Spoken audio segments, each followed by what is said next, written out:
All right, we got derailed a little bit because some breaking news happened. Obviously, Micah Parsons has been traded to the Green Bay Packers. I don't know if there is official details on the trade currently. Um, I'm pulling it up right now. It's not looking like there is, but they have reached a 4-year, $188 million contract, making him the highest paid non-quarterback in NFL history. Uh, it sounds like I 100, got. Go ahead. 120 million guaranteed. Okay, I am seeing. Yep, I see that as well. It's crazy because I just got a text saying that that the Cardinals, it was a 7.5 out of 10, that there was a possibility that they could that he was going to get traded to the Cardinals, and then literally 5 minutes after I texted you that he gets traded to the Green Bay Packers. It sounds like there might have been a little bit of a bidding war going on, but I didn't think that this would happen. Obviously, I thought the Cowboys would get it done, but it got done, and it sounds like it was down to a bidding war there at the end. And I don't know if there was other teams involved. No, I don't know either. But if you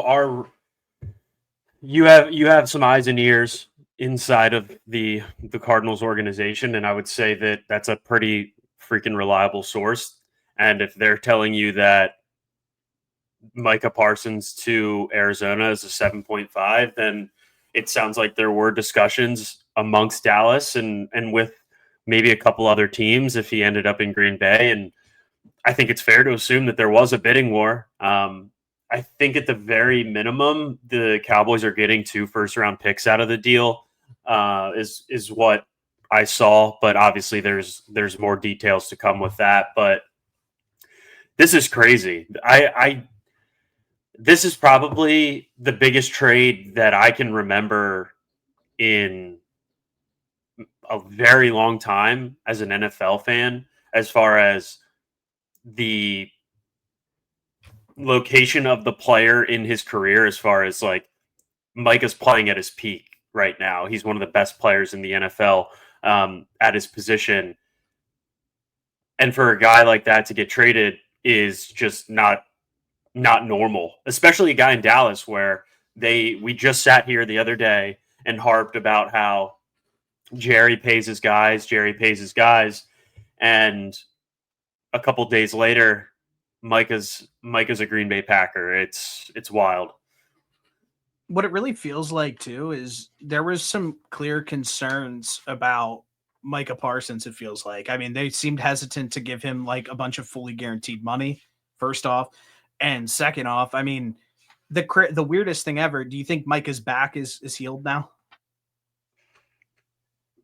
Probably Do you think 95 per. do you think he's going to play right away? Like the back injury was never a thing. Obviously, I'm just kind of messing around about that. I think he'll play. Yeah, I think he'll be all right.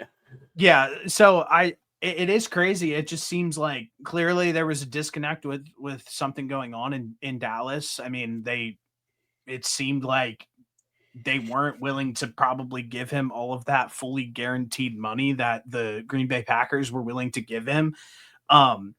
From on both sides of on the equation, real quick, we talked about this earlier. Is they were in third in total team DVOA last season. I think that if you had one critique about this Green Bay Packers defense, is this like lack of star power and lack of having somebody who could create like that true oomph. And I think that, like, obviously adding in Micah Parsons, if he can stay healthy and if he fits in well with this defense immediately, and if it doesn't take a lot of time, there's no reason to think that this won't be one of the best defenses in the NFL. They were last season without him, and to add somebody on here as well, I mean, that's got to be exciting. On the other side of the equation, for the Dallas Cowboys, I mean, obviously full trade details have not been like set out yet, but unless if they got absolutely fleeced on a deal, like this is probably a pretty decent trade for both sides. I think that probably you said that they get 2 firsts. if that is the case, I would consider that an L personally, because this team, the Green Bay Packers, are always going to be at least right now in this window over the next 2 seasons, unless if a meteor strikes Green Bay, they're going to be picking at the back half of the draft. So I almost don't really value those first round picks as highly as like two first like would be. I hope that they got a little bit more out of it than just some draft capital as well. So what I'm seeing here, Ian Rappaport is the one that talked about some additional details of this trade. Lists Parsons as the highest paid non-QB in history and nets 2 first-rounders for Dallas. He just quoted his own tweet and said, "It's possible there's additional compensation, potentially a player, but the deal is done and agreed to. Micah Parsons to the Packers." So I'd be really interested to see what that player could look like. Do you have any guesses potentially? I said before this, Jordan Love.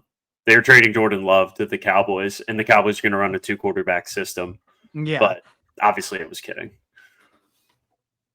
Uh, That's a tough thing to ask. I understand, but what does a Micah Parsons trade warrant from a player perspective? it said you just said and I think you just said this. Sorry, I was ripping off a tweet I'm engagement farming right now. Sources: nice. Trade package includes 2 first round picks and a frontline player. Yes, is that what you just said? That is what I just said. Reported by Ian Rappaport. What does that mean exactly? My assumption would be a frontline player means a young, valuable starter, but I don't know. That's why I was asking, do you have any ideas as to who that would potentially be? Josh Jacobs? Maybe. That could be. The Cowboys need some help in the running back room. I just saw this. They got Kenny Clark. I mean, if that's the guy that is viewed as the front line player, I mean, they got finessed. I mean, it's plain and simple, honestly, at this point. Yeah, Kenny Clark is 29. Although Micah Parsons is what, 27? 26? Kenny Clark, though, 2024 stats, he had 37 combined tackles, 17 assisted tackles, and 1 sack. I mean, they got fleeced. I mean, there's really no way around. I mean, there's just no 2 ways around it. I mean, he's a defensive tackle. Like, I get that. And they need some help along the defensive line if you're losing your star edge. But Kenny Clark paired with 2 first-round picks that are going to be at the back half of the first round for the foreseeable future is not great. They got fleeced. I mean, I tried to be positive about it when I first said something. They got fleeced bad. I mean, that's just like not I mean, Kenny Clark's 29 years old. I mean, this isn't like this is an ascending player or anything like that. This is a player probably that isn't going to play much longer. I mean, he hasn't been as impactful for them at all. So I don't know. I think that this is a bad fleece. Yeah, my guy Ari Mirov confirmed it is Cowboys are trading Micah Parsons to the Packers for 2 first-rounders and Kenny Clark. Ari Mirov is very dialed in. I mean, they're all dialed in. They all have the same fucking information. I just think that this is an L. I mean, that's a bad trade. There's nothing really to talk about. I mean, to like really say. I guess that's all there is to it. I mean, they got fleeced. The Cowboys got absolutely fleeced in this deal. I mean, I can understand why Cowboys fans would be extremely upset with this. It feels like what doesn't make sense to me, and this was what was reported. Obviously, Micah didn't have much leverage in this situation on paper, where if he wasn't going to be playing in the games that started next week, he would miss game checks. He would not get paid, obviously. Right. Then on top of that, the Cowboys had his rights under wrap for the next 3 seasons. They had him under contract this year and then could franchise tag him the next 2 seasons. If this was the best offer on your table, why panic? Why make any brash decisions when you could have had him under your team, under your roster, and still been able to kind of look over the rest of the landscape of the NFL and allow yourself to kind of make a more rational decision? Instead, you give a young ascending defensive player of the year candidate to a team who is competing to win a Super Bowl. I think they're on the short list of a team that could potentially win the Super Bowl this season. Yeah, and you just traded him. Bolster up the entire defense. It makes no sense. I'm not really seeing the value in this. I mean, unless if something changes in this deal, the first player that I like, if you were to tell me that they got Kenny Clark and Josh Jacobs, like, and 2 firsts, I'd be like, you know what? Like, that's not that bad of a deal. Like, that fixes your running back problem. You get somebody on the defensive line, and then you get some draft capital over the next couple seasons. Yeah, I mean, that's just a bad deal, to be completely honest with you. Yeah, I really don't. I don't know what Jones was thinking in this situation. There's no way in hell that the best offer that he was getting was 2 firsts and Kenny Clark. Like, I would guarantee you that there were better offers out there than that. No disrespect to Kenny Clark, but yeah, you just traded one of your young best players to a team that was probably like a defensive end away from being like one of the 2 best teams in the NFC.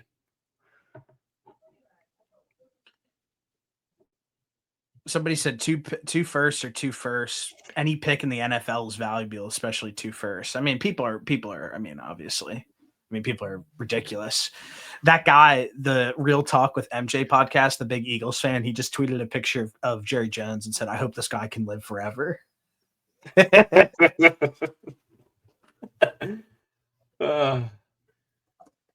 said 2 first rounds into the Packers. Jerry Jones needs to retire. I just think fleeced. Kenny Clark's like 95 years old. I just don't I guess where I'm just lost is like, how do you mess this up? How do you mess this up? Just keep him. Just keep this player at this point, and that's all there is to it. Yeah, I don't know. I would have felt way better if I would have been the first person on top of the Cardinals news. I would have been in a great mood. But it sounded like I got the nod as soon as like it was about to kind of go down. I mean, the trade happened 5 minutes later. I'm happy with that at least. Yeah, you reported that he was going to get traded. You were 50% right. Yeah, I was 50% right. Hey, I'll take that. You get credit for that in my book. I have to. I mean, I started texting people and about it, and then it happened. So, yeah, I guess I don't know. I'm not too thrilled with the deal. I feel like probably the best move that could have been made right there is to just keep him. There was no reason to rush him. I view this as a little bit of the move that the Panthers made for like Brian Burns, when Giants made the move for Brian Burns and they got like a 2nd round pick. I forget what they got exactly. And I was just like, he's a young ascending player at a premium position. It really doesn't hurt you in any way, shape, or form to just keep him under your wing and on your roster, and then see if there's a better move. And then if not, just adjust accordingly, and you could potentially pay him and still trade him and the whole 9. I really think what it comes down to is that number that he got paid, and why we're looking at the draft capital in return. I think that might have been a similar viewpoint to every team across the NFL, where teams who are at the bottom, who have the potential draft capital to trade for a Micah Parsons, are like, we're just not really in a position to give up that sort of draft capital. And on top of that, have to pay him $188 million contract and make him the highest paid player, well over like TJ Watt by like $5 million or so. And I think that's where it comes down to, is when these big trades happen as of late with these players, and you're always shocked with what gets brought back in return. Always what gets held over top of like the franchise who's getting traded for, or vice versa, is that big, massive number that is holding over the franchise head. And I think that's probably what happened with this trade and the details with it. You're saying that the team that makes the trade, that is getting rid of the better player, has like the cloud over their head when you see the number that said player makes on another team. Vice versa. Like the Green Bay Packers looked at Jerry Jones as like, dude, look, like this is all I can get to you. Like, I'm about to pay the guy $188 million. Like, oh, okay. Yeah. That's, like, I mean, yeah, that's fair. That's fair. Like, you're taking on the burden of paying said player. And realistically, is it a burden to have to pay Micah Parsons? No, because he's really freaking good. And you're in a window where you are considered, even before this move, the Packers were a team that people thought could be a Super Bowl contender. So you have to pay a guy like that, but it's like, okay, whatever. This is the price. We want to win a Super Bowl. You got to spend some money.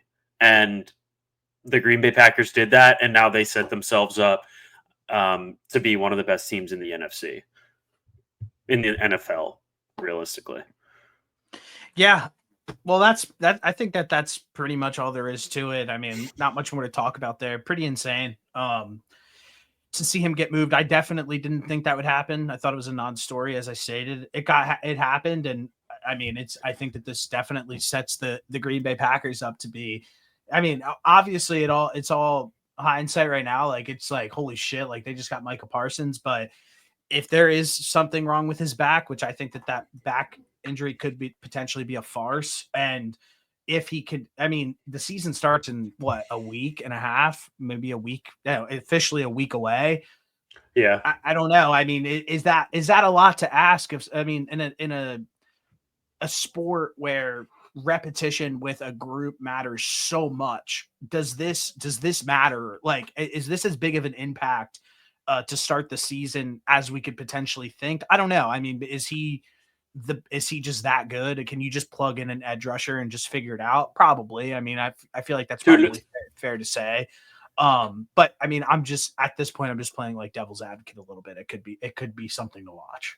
Yeah, I think you're certainly going to still get some value out of him in that week 1 game, but I don't think it's going to be what you would expect if he were to obviously be there for the entire preseason. So I feel like we could see some like a rep count, like a play snap count, basically. But at the end of the day, if you have to sacrifice Micah Parsons for 1 game, 2 games, but you still get him out there on the field, so he's ready come week 3, 4, 5, and then the rest of the season, like, there's worse problems that you could have.